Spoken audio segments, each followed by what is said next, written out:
Gelatine ಕಡ್ಡಿ ಪತ್ತೆಯಾಗಿದೆಯಲ್ಲ, ಅದಕ್ಕೆ ಸಂಬಂಧಪಟ್ಟ ಹಾಗೆ ತನಿಖೆ ಹೇಗೆ ಸಾಗ್ತಾ ಇದೆ ಅಂತ ನೋಡೋಣ. 6 ತಂಡ ರಚನೆ ಮಾಡಿದ್ದಾರೆ ಬೆಂಗಳೂರು ದಕ್ಷಿಣ ಎಸ್ಪಿ. ರಾಮನಗರ ಡಿವೈಎಸ್ಪಿ ಶ್ರೀನಿವಾಸ್ ನೇತೃತ್ವದಲ್ಲಿ ತನಿಖೆ ನಡೀತಾ ಇದೆ. 4 ಇನ್ಸ್ಪೆಕ್ಟರ್ ಸೇರಿ 50 ಜನರ ತನಿಖಾ ತಂಡ ರಚನೆಯಾಗಿದೆ. ಕಗ್ಲಿಪುರದ ವಡರಹಳ್ಳಿ ಗೇಟ್ ಬಳಿ ಜಿಲೆಟಿನ್ ಪತ್ತೆಯಾಗಿರೋದಕ್ಕೆ ಸಂಬಂಧಪಟ್ಟ ಹಾಗೆ ತನಿಖೆ ತೀವ್ರಗೊಳ್ತಾ ಇದೆ. 6 ತಂಡವನ್ನ ರಚನೆ ಮಾಡಿದ್ದಾರೆ. ಬೆಂಗಳೂರಿನ ದಕ್ಷಿಣ ಎಸ್ಪಿ ಹಾಗೆ ರಾಮನಗರ ಡಿವೈಎಸ್ಪಿ ಶ್ರೀನಿವಾಸ್ ಇರ್ತಾರೆ. ಅವರ ನೇತೃತ್ವದಲ್ಲಿ ತನಿಖೆ ಸಾಗ್ತಾ ಇದೆ. ಜೊತೆಗೆ 4 ಇನ್ಸ್ಪೆಕ್ಟರ್ ಸೇರಿ 50 ಜನರ ತನಿಖಾ ತಂಡ ಇರುತ್ತೆ.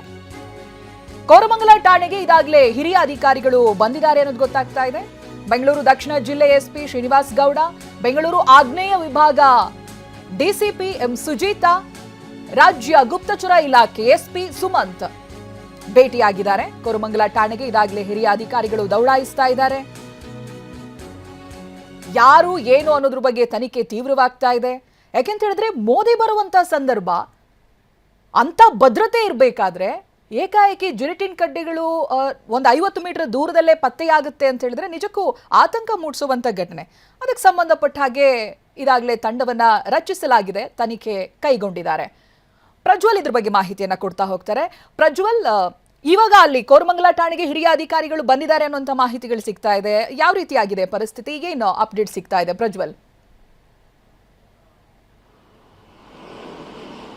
ಚೈತ್ರ, ಈಗಾಗಲೇ ಕೋರಮಂಗಲ ಪೊಲೀಸ್ ಠಾಣೆಯಲ್ಲಿ ಆ ವ್ಯಕ್ತಿಯನ್ನು, ಲೋಹಿತ್ ಅನ್ನೋ 40 ವರ್ಷದ ವ್ಯಕ್ತಿಯನ್ನು ವಶದಲ್ಲಿ ಇಟ್ಟುಕೊಂಡು ವಿಚಾರಣೆಯನ್ನು ಮಾಡ್ತಿದ್ದಾರೆ. ಈತ ಕೇವಲ ಫೋನ್ ಮಾಡಿ ಬೆದರಿಕೆ ಕರೆಯನ್ನು ಹಾಕಿದ್ದ. ಮತ್ತು ಈ ಒಂದು ಬೆದರಿಕೆ ಕರೆಯನ್ನು ಈ ಹಿಂದೆಯೂ ಸಹಿತ ಸಾಕಷ್ಟು ಬಾರಿ ಈತ ಮಾಡ್ಕೊಂಡು ಬಂದಿದ್ದ ಅಂತ. ಅಂದರೆ ಬೇರೆ ಯಾವುದೇ ಗಣ್ಯ ವ್ಯಕ್ತಿಗಳು, ದೇಶದ ಗಣ್ಯ ವ್ಯಕ್ತಿಗಳು ಬೆಂಗಳೂರಿಗೆ ಬಂದಂಥ ಸಂದರ್ಭದಲ್ಲಿ ಈತ ಈ ರೀತಿಯಾಗಿ ಫೋನ್ ಮಾಡುವಂಥದ್ದು, ಒಂದು ಹೋಕ್ಸ್ ಬಾಂಬ್ ಬ್ಲಾಸ್ಟ್ ಮಾಡೋ ರೀತಿಯಲ್ಲಿ ಬೆದರಿಕೆಯನ್ನು ಹಾಕುವಂಥದ್ದು ಮಾಡ್ಕೊಂಡು ಬಂದಿದ್ದೆ. ಅದರಂತೆ ಇವತ್ತು ಬೆಳಗ್ಗೆನೂ 7 ಗಂಟೆಗೆ ಕಾಲ್ ಬರುತ್ತೆ. ಅದಾದಮೇಲೆ 7:30 ಸುಮಾರಿಗೆ ಈತನನ್ನು ಬನ್ನೇರುಘಟ್ಟ ರಸ್ತೆಯಲ್ಲಿ ಪೊಲೀಸರು ವಶಕ್ಕೆ ಪಡ್ಕೊಳ್ತಾರೆ. ಈಗಾಗಲೇ ಆಗ್ನೇಯ ವಿಭಾಗದ DCP ಆಗಿರುವಂಥ ಮೊಹಮ್ಮದ್ ಸುಜಿತ್ ಅವರು ವಿಚಾರಣೆಯನ್ನು ನಡೆಸಿ ತೆರಳಿದ್ದಾರೆ. ಮತ್ತು ಸ್ಟೇಟ್ ಇಂಟೆಲಿಜೆನ್ಸ್ನ SP ಆಗಿರುವಂಥ ಸುಮಂತ್ ಅವರು ಸಹಿತ ಇಲ್ಲಿ ಬಂದು ವಿಚಾರಣೆಯನ್ನು ಮಾಡಿಕೊಂಡು ಆ ವ್ಯಕ್ತಿ ಬಳಿಯಿಂದ ಮಾಹಿತಿಯನ್ನು ಕಲೆ ಹಾಕ್ಕೊಂಡಿದ್ದಾರೆ. ಮತ್ತು ಇನ್ನೊಂದು ಕಡೆ ಬೆಂಗಳೂರು ದಕ್ಷಿಣ ಜಿಲ್ಲೆಯ SP ಆಗಿರುವಂಥ ಶ್ರೀನಿವಾಸ್ ಗೌಡರ್ ಆಗಿರ್ಬೋದು, ಮತ್ತು DIG ಆಗಿರುವಂಥ ಕೇಂದ್ರ ವಲಯದ DIG ಆಗಿರುವಂಥ ಗಿರೀಶ್ ಅವರಾಗಿರ್ಬೋದು, ಇವರಿಬ್ಬರು ಕಗ್ಲಿಪುರ ಪೊಲೀಸ್ ಠಾಣೆಯಲ್ಲಿ ಇದ್ದುಕೊಂಡು ಆ ಒಂದು ತನಿಖೆಯನ್ನು ಮಾನಿಟರ್ ಮಾಡ್ತಿದ್ದಾರೆ.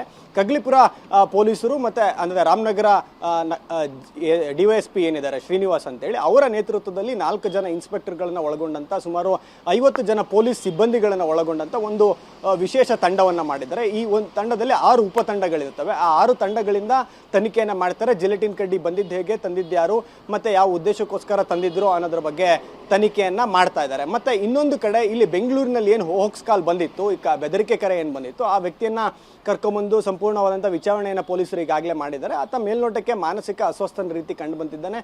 ಮತ್ತು ಆತ ಯಾವುದ್ಯಾವುದೋ ವಿಚಾರಗಳ ಬಗ್ಗೆ ಪ್ರಸ್ತಾಪ ಮಾಡ್ಕೊಂಡು ಮಾತಾಡ್ತಾನೆ. ಅದು ಯಾವುದು ಕೂಡ ರಿಲೆವೆಂಟ್ ಇಲ್ಲ. ಮತ್ತು ಈ ಹಿಂದೆನೂ ಕೂಡ ಇದೇ ರೀತಿಯಾಗಿ ಮಾತಾಡ್ಕೊಂಡು ಬಂದಿರೋದ್ರಿಂದ, ಮತ್ತು ಈತ ಟೆಕ್ನಿಕಲಿ ಅಲ್ಲಿಗೆ ಹೋಗಿ ಬಂದಿರುವಂಥ ಸಾಕ್ಷಿಗಳು ಕೂಡ ಯಾವುದೂ ಇಲ್ಲ. ಕಳೆದ 1 ತಿಂಗಳಿಂದ ಈತ ಬೆಂಗಳೂರಿನಲ್ಲೇ ಇದ್ದಾನೆ. ಮತ್ತು ಆತ ಮನೆಯಲ್ಲೇ ವಾಸ ಮಾಡ್ಕೊಂಡಿದ್ದಾನೆ. ಸದ್ಯಕ್ಕೆ ಯಾವ ರೀತಿಯಾದ ಕೆಲಸಕ್ಕೆ ಹೋಗ್ತಲ್ಲ. ಈತ ನಿಜವಾಗ್ಲೂ ಮಾನಸಿಕ ಅಸ್ವಸ್ಥನ ಅನ್ನೋದ್ರ ಬಗ್ಗೆ ವೈದ್ಯಾಧಿಕಾರಿಗಳಿಗೆ ಆತನ ಮಾನಸಿಕ ಆರೋಗ್ಯದ ಬಗ್ಗೆ ತಪಾಸಣೆಯನ್ನು ಮಾಡಿ ವರದಿಯನ್ನು ಪಡ್ಕೊಳ್ತಾರೆ ಕೋರಮಂಗಲ ಪೊಲೀಸರು. ಮತ್ತು ಕಮ್ಯುನಿಕೇಷನ್ಲಿ ಇದ್ದಾರೆ. ರೈಟ್ ಪ್ರಜ್ವಲ್, ಹಾಗೆ ಸಂಪರ್ಕದಲ್ಲಿರಿ.